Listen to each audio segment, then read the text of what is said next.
Imagine, if you will, King's College, Cambridge, almost 100 years ago.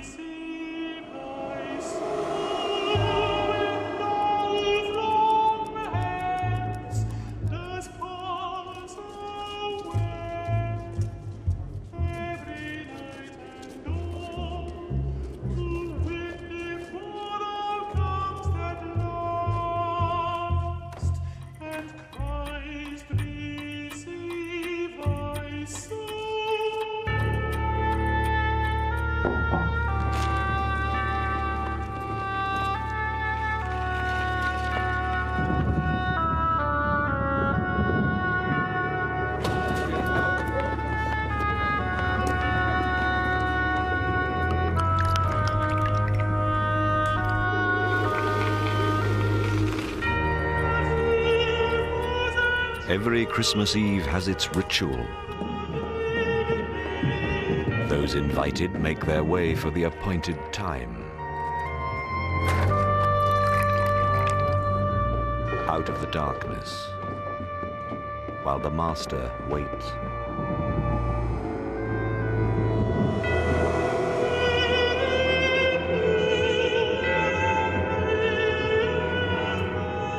Montague Rhodes James, Provost of Kings, scholar, antiquary, and writer of ghost stories.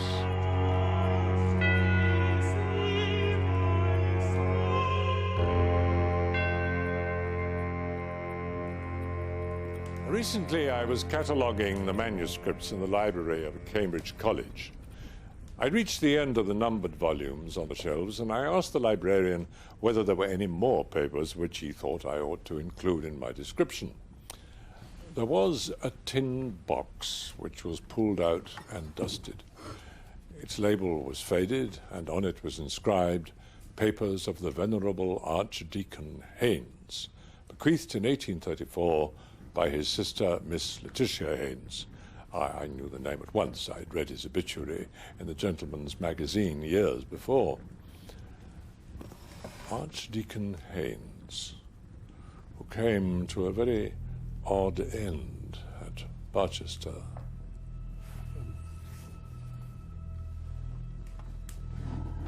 Dr. Haynes, already a mature man. Thank you. Moved to Barchester with his sister in the year 1810. The office of Archdeacon had long been the object of his wishes, but his predecessor, Pulteney, refused to depart until he had attained the age of 92.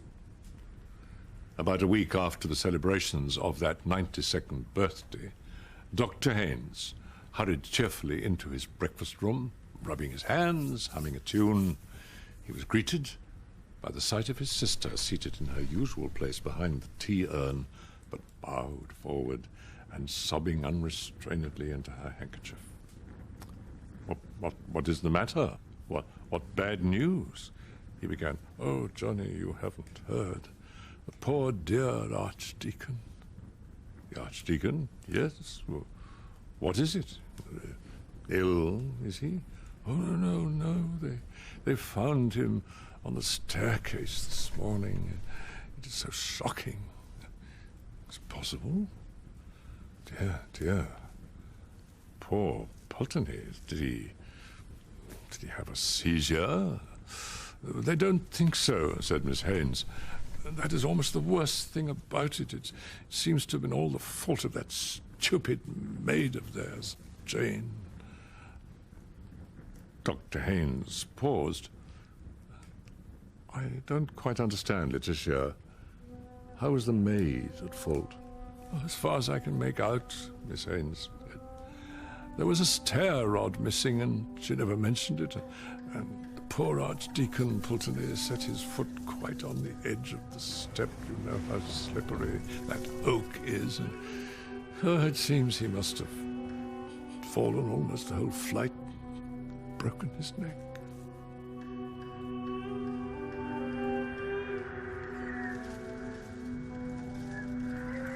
After standing in silence before the window for some minutes, Dr. Haynes left the room, and did not appear again that morning. I need only add that the careless maidservant was dismissed forthwith, but that the missing stair rod was very shortly afterwards found under the stair carpet. Additional proof, if any were needed, of extreme stupidity and carelessness on her part. For a good many years, Dr. Haynes had been marked out by his ability, which seems to have been really considerable, as the likely successor of Archdeacon Pulteney, and he wasn't to be disappointed. He was duly installed and zealously gave himself over to the responsibilities of his new position. Functions, as he discovered, sadly neglected by the late Archdeacon Pulteney. Look in Haynes' journals. He lists what Archdeacon Pulteney has failed to do. Dues uncollected for 12 years, no visits for 7 years, 4 churches in disrepair, his deputies nearly as incapable as himself.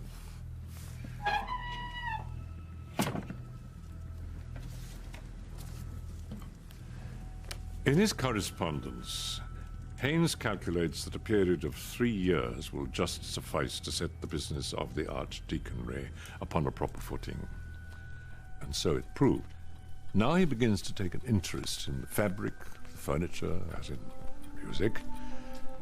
There is a draft of a letter to Sylvanus Urban, which I don't think was ever sent, describing the stalls in the choir.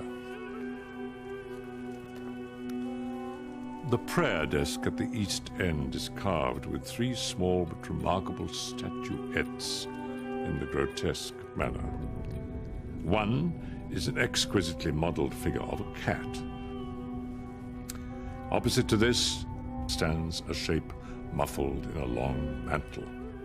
This might at first sight be mistaken for a monk or friar of orders grey, for the head is cowled and a knotted cord hangs down from somewhere about the waist. A slight inspection, however, will lead to a very different conclusion. The knotted cord is quickly seen to be a halter, held by a hand all but concealed within the draperies, while the sunken features, and horrid to relate, the rent flesh upon the cheekbones, proclaim the king of terrors. These figures are evidently the production of no unskilled chisel. Some late researches among the chapter accounts have shown me that the carving of the stalls was not, as was very usually reported, the work of Dutch artists, but was executed by a native of this city or district named Austin. The timber was procured from an oak copse in the vicinity, the property of the dean and chapter, known as Holy Wood.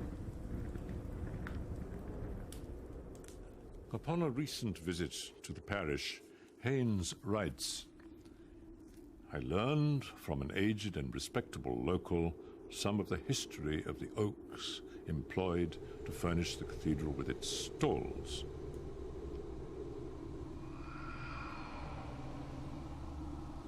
Of one tree in particular, which stood near the center of the grove, it is remembered that it was known as the Hanging Oak."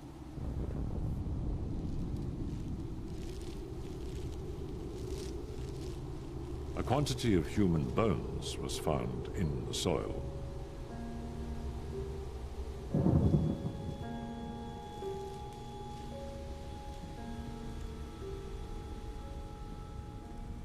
To return to his career, as it is to be gathered from his diaries, those of his first 3 years of hard and careful work show him throughout in high spirits, and doubtless during this time that reputation for hospitality and urbanity, which is mentioned in his obituary notice, was well deserved.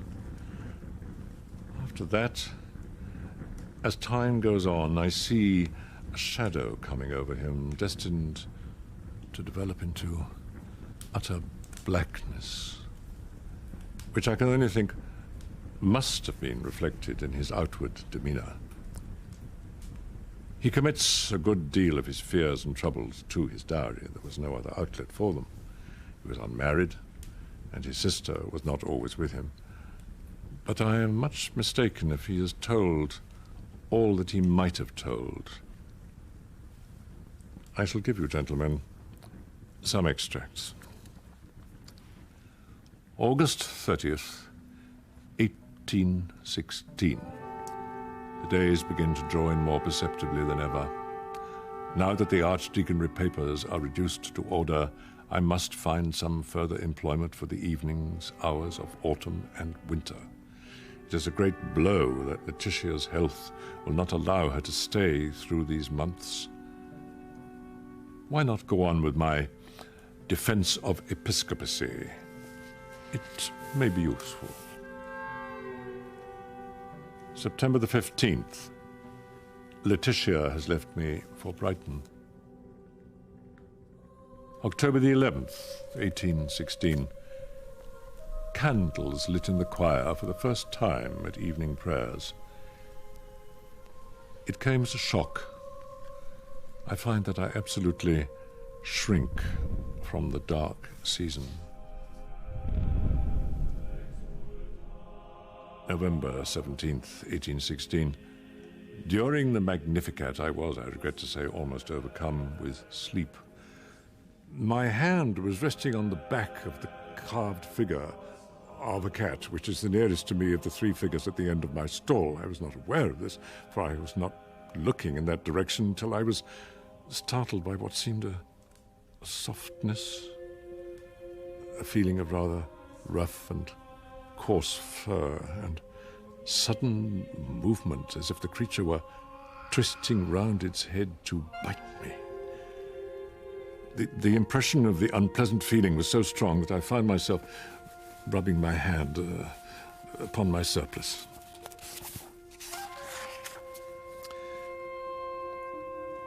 December 6th, 1816.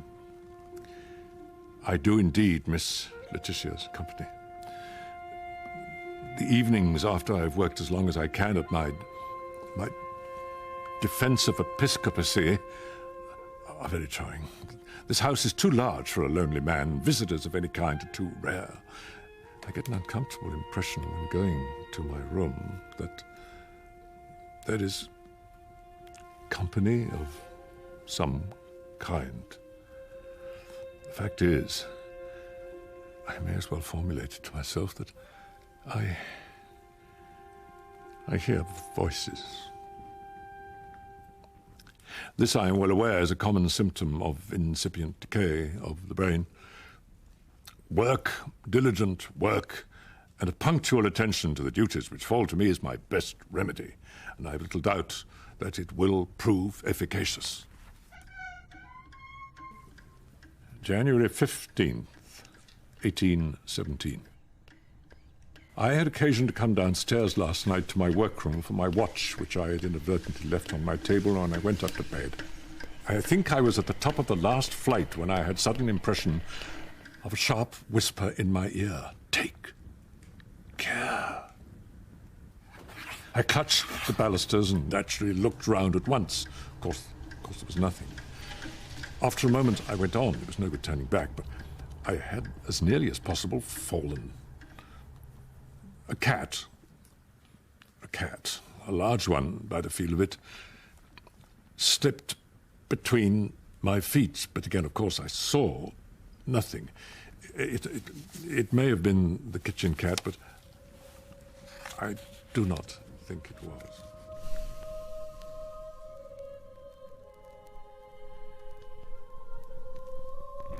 Now, I digress to mention a document which, rightly or wrongly, I believe to have a bearing on the thread of my story. The account books of Dr. Haynes show, from a date but little later than that of his institution as Archdeacon, a quarterly payment of £25 to J.L. Nothing could have been made of this had it stood by itself. But I connect with it A very soiled and ill-written letter, which was in a pocket in the cover of a diary. There's no date or postmark, and deciphering is difficult. It appears to run, "Dear Sir, I've been expecting to hear of you these last weeks, and not having done so, must suppose you have not got mine, which was saying how me and my man had met in with bad times this season. All seems to go cross with us on the farm, and which way to look for the rent we have no knowledge of it. This been the sad case with us, if you would have the great liberality, probably, but the exact spelling defies reproduction, to send £40. Otherwise steps will have to be took which I should not wish. As you was the means of me losing my place with Dr. Pulteney, I think it is only just what I am asking. And you know best what I could say if I was put to it. Your obedient servant, Jane Lee." About the time at which I suppose this letter have been written, there is in fact a payment of £40 to J.L. We return to the diary. October 22nd, 1817. At evening prayers during the Psalms, I had that same experience which I recollect from last year. I was resting my hand on one of Austin's carved figures, as before. I usually avoid that of the cat now. And I was going to have said, a change came over it, but that seems to be making too much of what was a physical upset in myself. At any rate, the wood seemed to become chilly and soft, as if made of wet linen.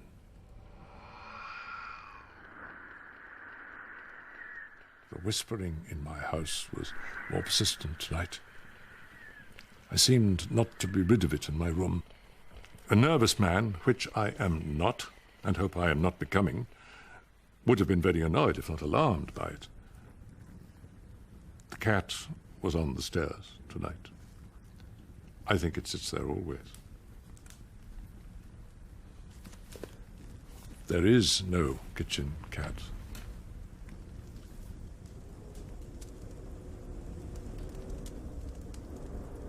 November 15th, 1817.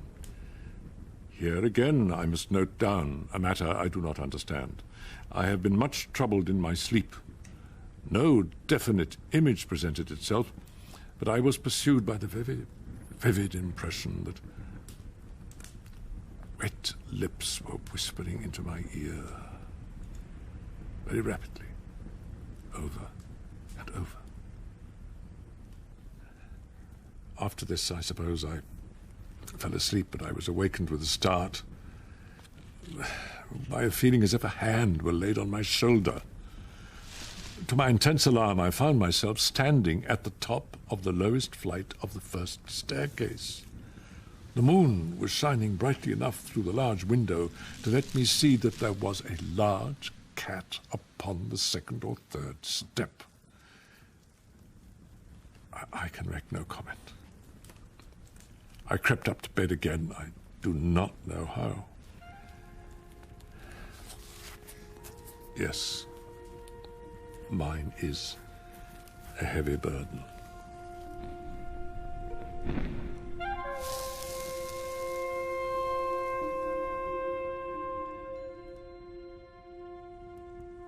Then follows a line or two which has been scratched out. I fancy I read something like, "acted for the best." Not long after this, it's evident to me that the Archdeacon's firmness began to give way under the pressure of these phenomena. I omit, they are too painful, all the lamentations and beseeching and praying. Throughout this time, he is obstinate in clinging to his post. He tried to distract himself, inviting visitors to his house. January 7th, 1818. I have prevailed on my cousin Alan to give me a few days, and he's to occupy the chamber next to mine. A still night. Alan slept well, but complained of the noise of the wind. My own experiences were as before, still, whispering and whispering. What is it that he wants to say?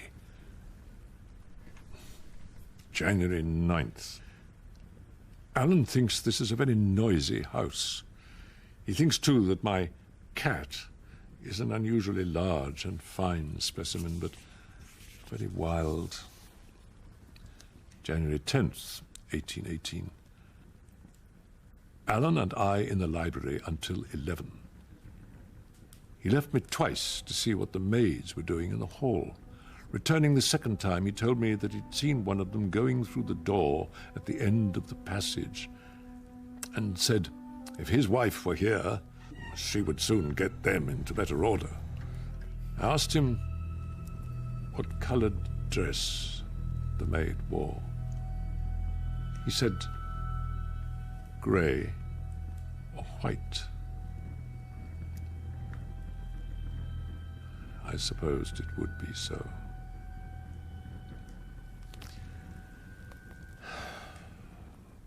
January 11th, 1818. Alan left me today. January 15th. I must be firm. January 20th. I must be firm. I must be firm. I must be firm. I must be firm. I must be firm.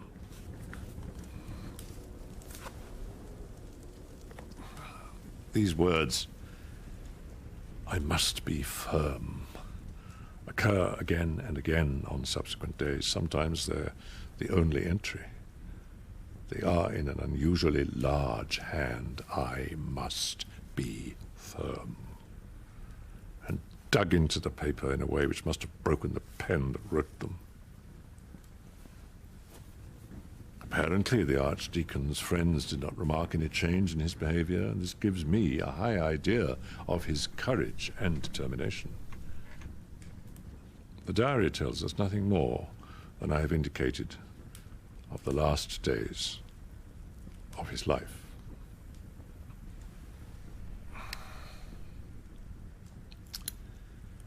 The end of it all must be told in the polished language of the obituary notice. The morning of the 26th of February was cold and tempestuous. At an early hour, the servants had occasion to go into the front hall of the residence occupied by the lamented subject of these lines. What was their horror upon observing the form of their beloved and respected master lying upon the landing of the principal staircase in an attitude which inspired the gravest fears. The vertebral column was fractured in more than one place. This might have been the result of a fall.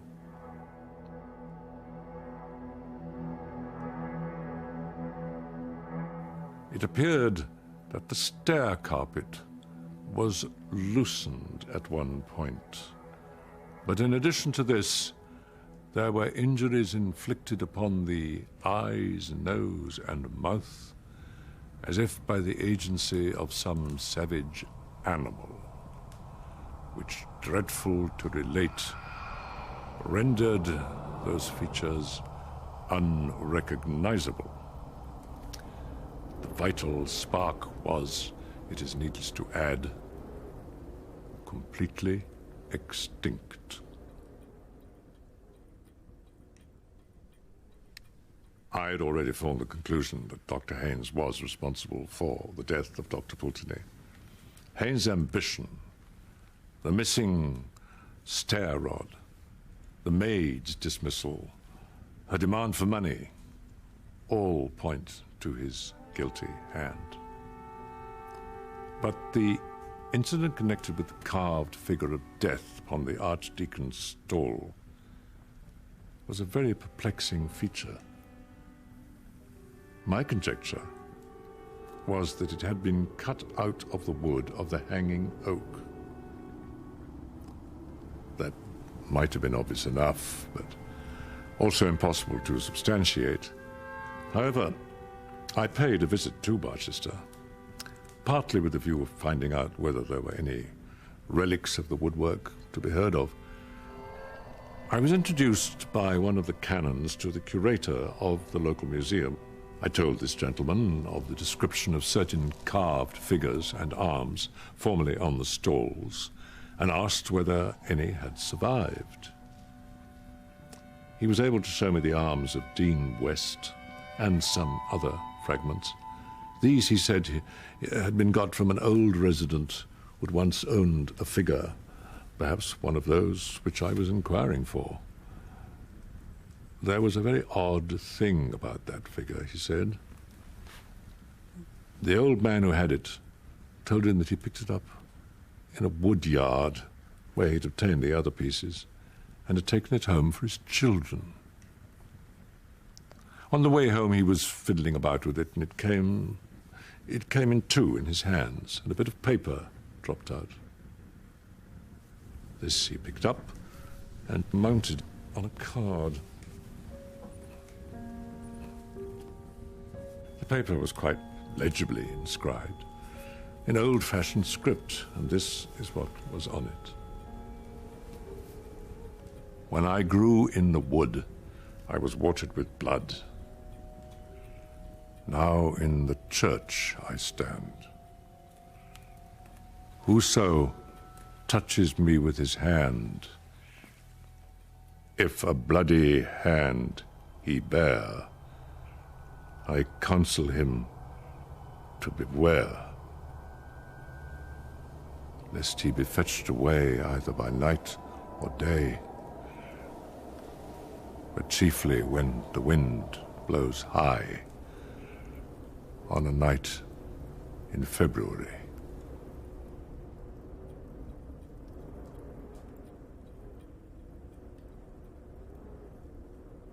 This I dreamt, the 25th of February, Anno Domini 1699. John Austin.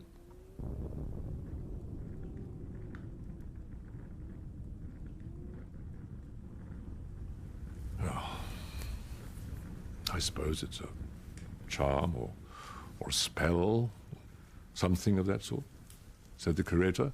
Yes, I said, I suppose one might. What became of the figure that was hidden inside? Oh, I forgot, said he. The old man told me it was so ugly and frightened his children so much that he burnt it.